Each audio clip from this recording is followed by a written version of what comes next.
Ang bigat talaga oh. Sasalang na po. Ah, dito mag-iikot? Ah, sige. Ay, ilahin yung konti. Mag-bike kami, malambot sa kuwan. Sige, ilagpas sa buko. Yan.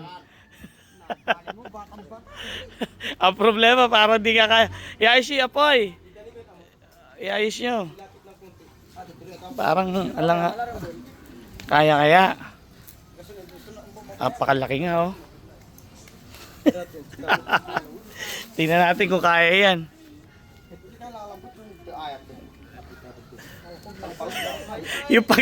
Yung pag-ikot lang. Ganyan mo muna, tol. Para mag-ano yung ano. Ay, yung ano, iayos yung ano. Okay ni Apoy? Kaya. Maglagay ng ano dyan para hindi mainit. Takip. Takpan ng ano doon. Hindi, wag yan. Yan, hawak mo. Pwede. Oh. Sa kaupuan. Napakalaki. Sana maluto. Kaya. Iinit din yan. Laki oh, laki talaga.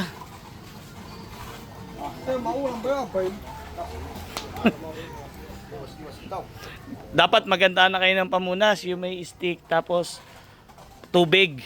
Pampahid. Oo. Yung daon ng saging ginawa. Pampahid. Para naka-ready na. Malaki. Kaya testingin mo nga mag-ikot ka nga, tol. Kaya. Ah? Kailangan dyan tuloy-tuloy ikot.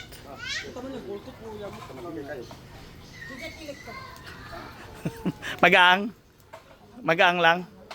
Ah, magaang naman daw pala. Kaya. Maluluto. Oh, maluluto. Kailangan bigla sa po eh. Di siya naluto dyan. Ewan ko na lang. Sana maluto. Di pa rin tayo. Ano yan? Kasi yung kawayan. Yung kawayan, yung bayugin po yan. Hindi po lang kawayan.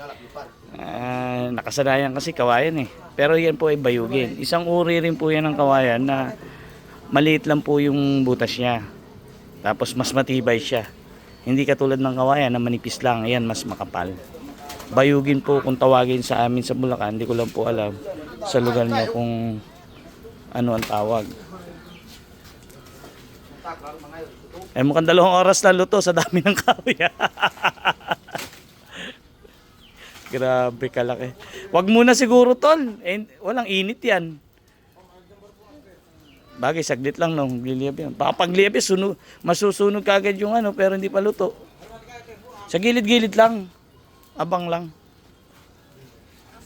Oo, yan. Mga abang-abang lang. Kahit naglilitsyo ka, kamuting kahoy.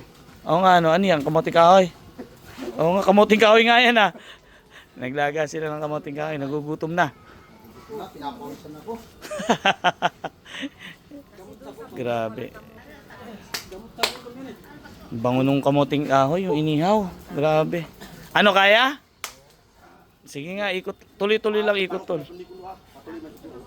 Sana maluto po. Abangan po ninyo yung resulta ng ating paglilitsyon na halos 100 kilos. Sana maluto natin siya ng maayos.